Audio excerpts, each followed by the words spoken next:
Hi guys, welcome to my vlog and in YouTube channel. I hope you subscribe and share. By the way, my name is Alexis Omani Masangay from PSM1. This is my vlog presentation. One of the most important people in the Philippine history is Dr. Jose Protasio Rizal Mercado A. Alonso Rialonda.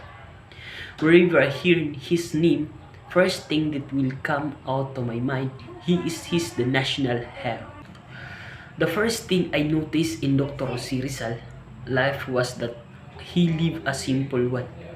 He did not choose to have a luxurious life like the most of us have wanted. Even before he became under surveillance by the Spaniards, parents that made him live like this. I strongly believe that one's lifestyle, he is influenced mostly by their parents. I learned from the life of Jose Rizal the importance of taking parts of the parents to their children morals. I learned a lot while studying this subject. I've gained knowledge about Rizal life and his contribution to our country. I've seen Rizal, our hero, in a different perspective, while some of us may just know him as our national hero. But for me, I realized that Rizal, just like some of us, he's had his struggles and his triumphs. His life was a truly inspiring story, not just as an ordinary story of a Filipino, but a story of a intelligent and talented Filipino who is ready to sacrifice his whole life just to give freedom and peace to his family and own nation. I've lived known who Rizal is. It might not all about him, but those learning and knowledge I learned to as enough to say to myself and to other Filipino and even not they he deserved to be what we has known for today, and that is the national hero of the Filipino. His life was truly amazing and colorful for the hero's experiences moved him to the God purposely to do him. But until now, I still don't know how did Rizal manage to have different girls while fighting for our freedom and for our country.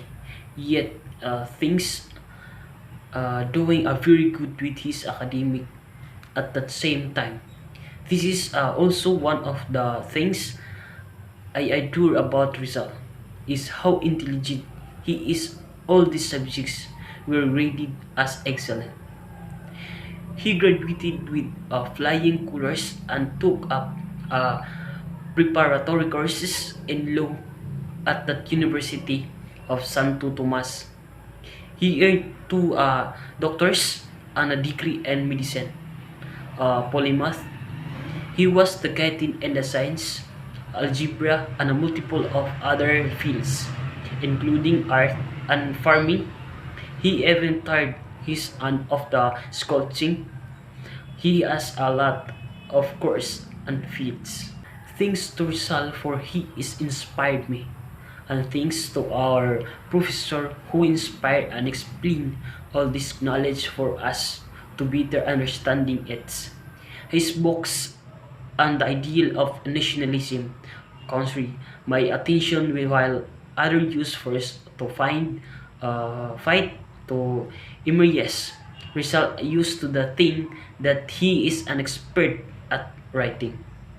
His books open the eyes of the people to the expression of the Spaniards to the people become more conscious of what they have experienced and thus lead to revolution.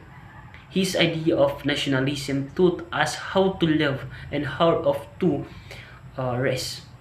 It gives us an identity that he are Filipino and that he should be proud of who we are now and we are from. I'm very thankful I've his kind of subjects where we can discover about national heroes life and everything, and help us to appreciate more about his sacrifice for us. Jose Rizal 1861-1896 is one of the most revered figures in the Philippine history. He was multifaceted intellectual and a political activist, best known for his political writings that inspired the Philippine Revolution and ultimately to lead execution by the Spanish colonizers. Rizal received his secondary education at Ateneo Municipal of Manila, where he was a star pupil. On graduation from the Ateneo, he won first prizes in 5 academic subjects, and his Bachelor of Arts degrees was unconfirmed from Santo Tomas University, the only institution in the Philippines authorized to grant academic degrees. From 1879 to 1882, he has studied medicine, agriculture, surveying, and philosophy and letters at Santo Tomas University in Manila. The licentiate is an undergraduate degree similar to the American bachelor degree, but with a more vocational focus. Further, medical education was not required to call oneself a physician or to practice medicine at that time. However, one could obtain a doctoral degree similar to contemporary American doctoral degree. Contrary to the intentions of the Spanish, Rizal's death only strengthened the movement toward revolution. Outraged by the death of their hero of Filipinos rallied to the cause of independence, starting the rebellion to the world eventually and Spanish control of the Philippines. Through martyr, Rizal spoke out for justice when others were complex. His ideas held for the multinational identity for the Philippines, which was a new concept in Asia. The under colonial rule and defense his belief to his death. His country suffered those with the death of this intellectual giant, who would like to have played important part in establishing independence and recognition for the Philippines. The world lost an example citizens, a multi-talented man with a brilliant mind. He accomplished so much in his brief 35 years.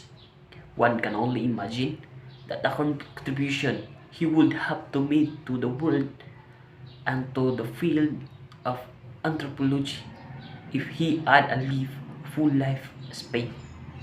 To his patient he gave sight, and his country he gave fashion. Jose Rizal was a Filipino nationalist and writer who is widely regarded as the Philippines' national hero. He was born on June 19, 1861 in Calamba, Laguna, and was executed on December 30, 1996 in Bagumbayan, now known as Rizal Park, Manila. Rizal writing including his 2 novels. Rizal writing is including his 2 novels, No Limitangari and El Filibusterismo, expose the injustice and corruption of the Spanish colonial government in the Philippines, and sparked a movement for independence. He also advocated for reforms through peaceful means, such as education and civic engagement.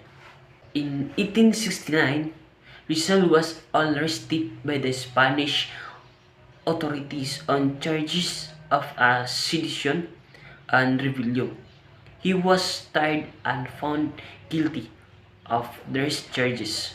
He was sentenced of death by firing squad, despite a widespread protest and appeals for clemency. The Spanish colonial government carried out this execution on December 30, 1896. Rizal death became a rallying cry for the Philippine Revolution against Spanish rule, which ultimately led to the country's independence in 1998. His life and legacy continue to inspire Filipino today, and he is remembered as a symbol of the struggle for freedom and justice.